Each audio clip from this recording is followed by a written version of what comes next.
Before we start the video here, let me show you a little something I bought over 3 years ago and it's still going strong. This is my little range bag.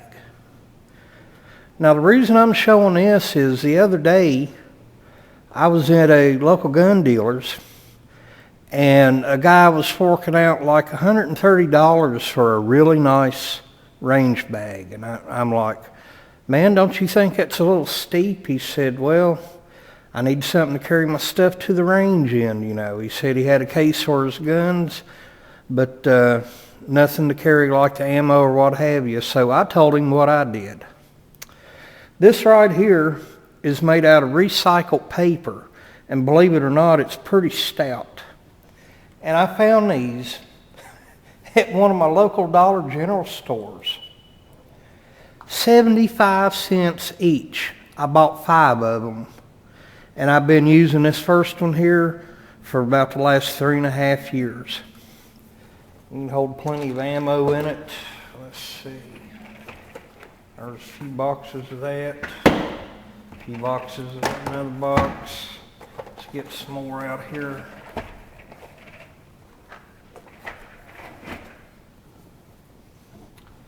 And also enough room to carry this. We all know what's in here. 75 cents each. These things may be made out of recycled paper, but they are tough.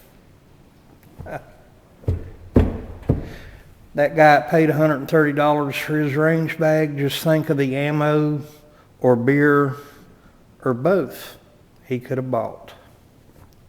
Hello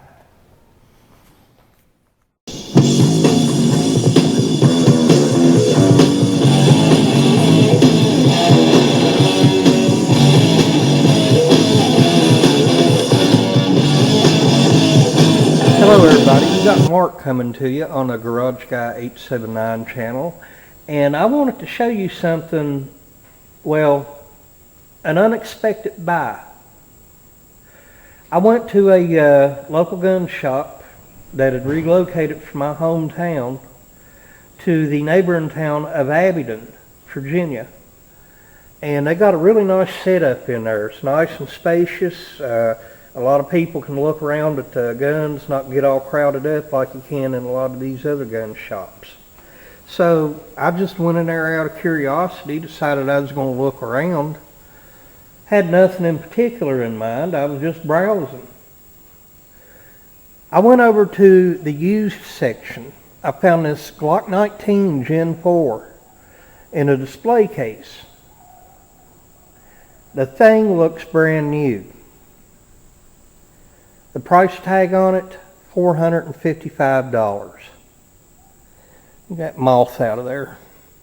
But anyway, around here in my area of southwestern part of Virginia, a used Gen 4 Glock goes anywhere from $500 and up, and people are paying that for it. These things sell like hotcakes. And I talked to the owner of the gun shop, and he said it was a trade-in. A feller earlier in the week came in and traded it in on a Smith & Wesson Series E 1911. Those are some beautiful guns. Said he was an older fellow. He always liked revolvers and 1911s. And the only semi-auto 1911s he ever had was, well, let me rephrase that. The only semi-autos he ever had was 1911 models. He just wanted to buy the Glock and try it out and see what all the fuss was about. And if he didn't like it, he'd bring it back and trade it in. So this gun hasn't had that many rounds fired through it. The owner of the shop told me he asked the gentleman how many rounds he put through it, and he said, well, maybe between 100 and 150. It just wasn't his cup of tea, so he brought it back and traded it in. $455 with tax and the background check fee. I walked out of there with this for $477. The only things that did not come with it, well, the load assist tool and the original sights. But we'll get into all that here in a little bit. All right, let's take a closer look at this. Now everybody knows how these Glocks come apart, the same way as the G2 Taurus semi-autos that I reviewed earlier here this year. But the people at the gun shop took it apart and showed it to me. They said they did not have to lay a finger on this firearm as far as cleaning it. I mean, it is immaculate. There's no buildup anywhere. It's been cleaned up rather nice. I have no complaints about it. Guide rod's nice and clean. It's just got a very thin coating of oil on it. The slide is in good shape.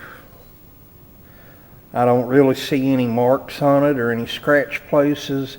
I know the Gen 4s don't have that same tinifer finish that most of the G3 or Gen 3s had. I see maybe a little fingerprint smudge here and there, but other than that, it's been really taken care of. Now, while I have the slide still off, let's take a look at these fiber optic sights. You got the green in the back, you got the red in the front, maybe orange. But,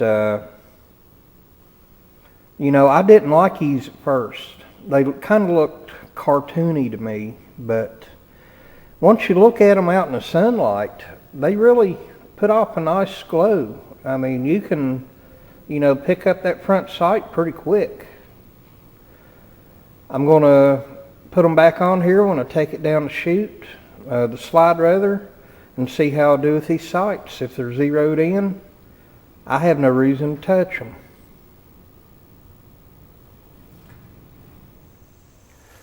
Okay, as you can see right here, I got it out and ready to go. In this magazine right here, I've got the Federal aluminum cased rounds. I got about 10 rounds in there. There it is as you see it, Federal aluminum. In this magazine, Tula brass. I'm really liking this ammo. There it is, comes in a little 100 round canister for about 22 bucks. And in this magazine, I'm going to shoot it last here. It's got 1 round of Tula brass, 1 round of Federal, Tula brass, Federal, Tula brass, Federal, so on. You get it. So I'm going to put in my earplugs. Let's get ready to shoot this. Like I said before, the one thing I'm going to be paying attention to is the case ejections. See if, you know, when he comes back and hits me, make sure the ejector on this thing's doing all right. All right, let's start off with the Tula brass. I got about 10 rounds in here.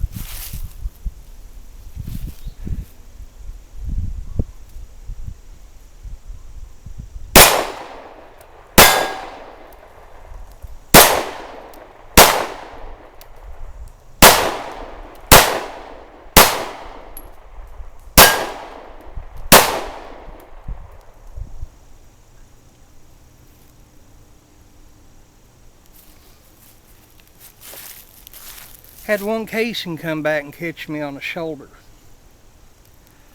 Not a deal breaker as of yet.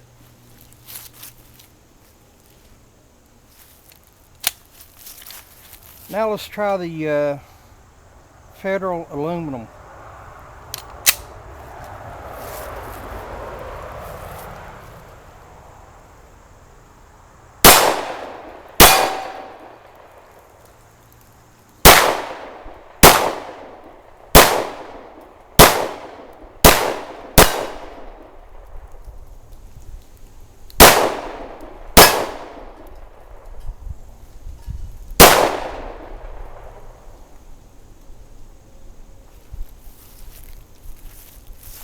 Well, there's a shell casing. I had 2 of those come back and get me on the shoulder. But no malfunctions, no misfires.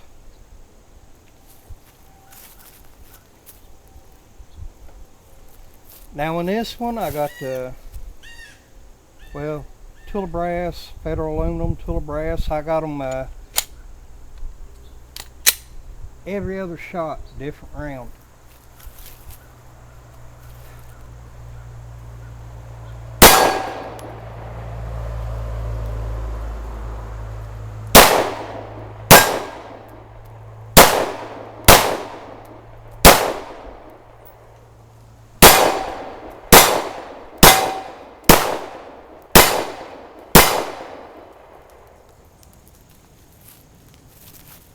Not bad.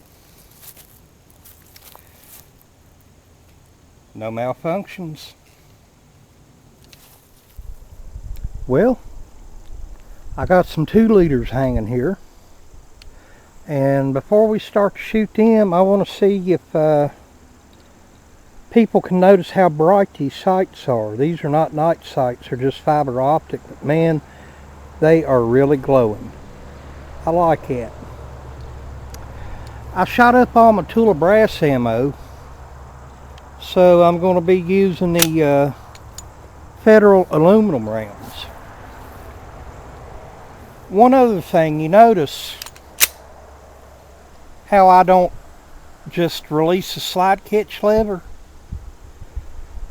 I've read a lot of comments from people on Glock videos that say they are armors, and how they just cringe when people use that right there to put the slide-in battery. I've never really done that a whole lot, and I don't intend on doing it with this. Something taken care of will always last a very long time. Now let's see if we can pop a few of these 2 liters here.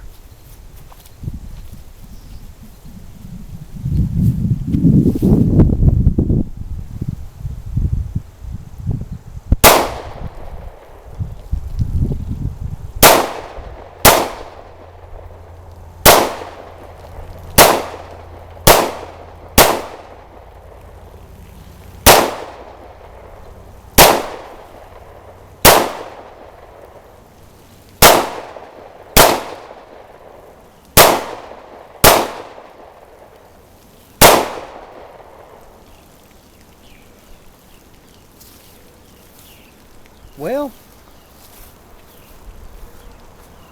I admit they were half filled with water. The pop was flat and didn't give the effect I wanted, but I pretty well hit what I was aiming at.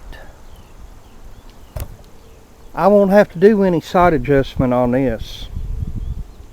It seems to be pretty well on. What do you say we go back and shoot some more of these steel targets, see if I can hit anything?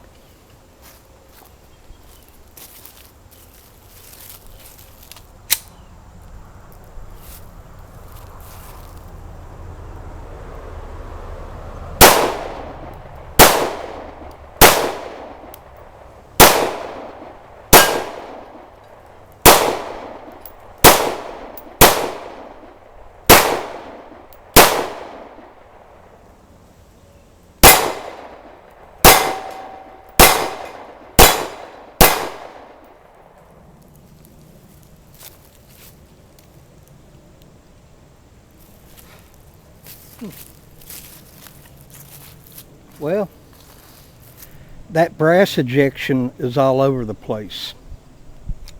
Let's go back up to the garage and talk about this. Well, I'm back, and I've really got no complaints with this. It was a lot more accurate than the last firearm I reviewed. That was that PT-24/7 G2 Taurus. I had to tweak the sights on it, but the sights on this Glock seem to be pretty well in. Did I hit everything I shot at? No, I didn't, but I hit a lot more than I did with that Taurus, and I still had a good time. You don't have to be an absolute bullseye shooter to have fun when you go target shooting.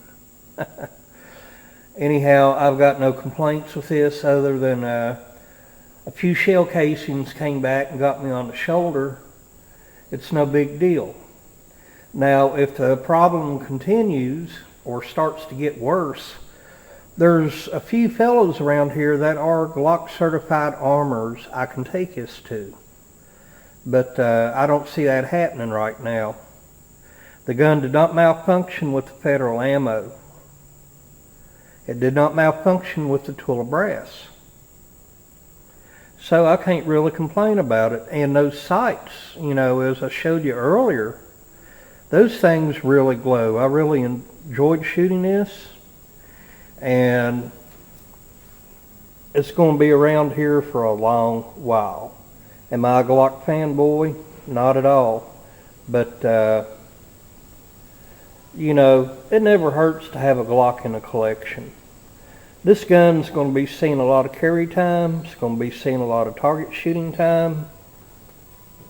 It's just growed on me. People like to complain about the angle of the grip, but I have a few thoughts on that, and I got a few examples to give you as far as other people's videos. Let me tell you about that right quick. Okay, there's two well-known people here on YouTube that have their own channels. One of them being Pete at the Armory channel, and the other one's Hickok 45's son, Big John. His channel is called Hickok 45 and Son. Anyway, they both said something on a couple of their videos that really resonated with me, and it made a lot of sense. They were saying that how, the most comfortable feeling firearm may not be the one that you shoot the best with. And I get that. I mean, they had their reasons for saying that. Like if, say you're in a situation where you got to defend yourself, you're not going to think about the comfort of the grip, okay? You're just going to worry about aiming and pulling that trigger and eliminating the threat before the threat eliminates you. Now, I understand what they're saying. I really do. There's been some firearms that I've used that did not have very comfortable grips on them, but my God, I hit what I aimed at. And that's the main objective here. Now, if you want something to go to the range with or something and just plink around with or whatever, then by all means get you something really comfortable. But as far as self-defense, you need something that you can hit your target with. And that don't necessarily mean the grip has to be comfortable. It's just got to be reliable, dependable, and able to hit what you aim at. Well, let's go ahead and wrap this up right quick. I've been really fortunate here in the recent past to run across some really good firearms at bargain prices. I'm not a cheap person by any means, but I know a good deal when I see one. And if you ask me, any Gen 4 Glock in my part of the state of Virginia for under $500, maybe under $480, is a bargain. It's a good deal. Like I said before, these things used are going for $500 and up, and people are buying them. They're flying off the shelves. I'm going to hang on to this bad boy a while. I see no reason to get rid of it. There's nothing out there I can think of I would trade it in on. And like I said, it never hurts to have a Glock in the gun safe. I'm going to be rotating this with my Shield and my G2 Millennium Taurus. They say variety is the spice of life. Well, I believe that, especially when it comes to firearms. Well, listen, I'm going to get out of here right now. I've got a little short shooting montage coming up, lasts maybe about a minute. Hope you enjoy it. This is Mark, GarageGate 79. When you go shooting, be safe.